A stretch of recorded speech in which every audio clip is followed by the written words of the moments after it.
The police are investigating a double murder in Mona Commons in St. Andrew this afternoon. The incident happened sometime after 2 p.m. The victims are sisters. A pall of sadness hangs over the Mona Commons community in St. Andrew. This after a daring daylight double murder.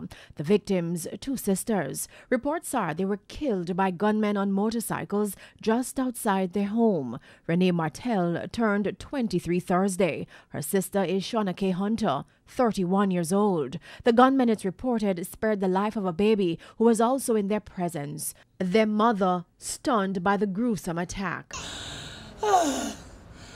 Oh, God. She was being comforted by the counselor for the Papine Division, Venetia Phillips. The deceased women were part of her team in the recent general election. Today is Tassie's birthday, Renee.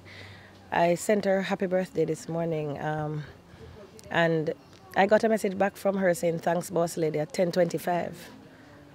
How do you explain that shortly thereafter I get a message that the person who just responded to me is no more? Her 3 kids. Left to do what? And for what? What's the reason? I'm still trying to understand what is the reason Tassie and Tiffany are dead.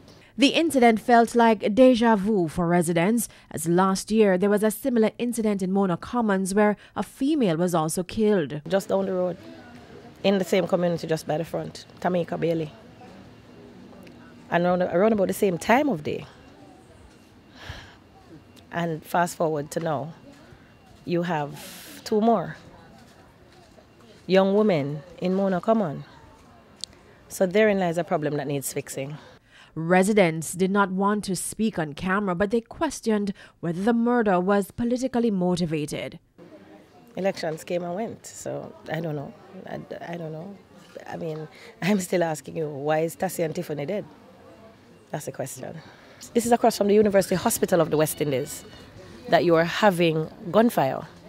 It never had to be in the inner part of the community. It could have been on the front. We've had it on the front. That's where Tamika was killed. People could be going to the hospital and become traumatized even in the face of their own tragedy that they're dealing with. And so where Mona Common is, it is critical that it be given the kind of priority. The police are investigating.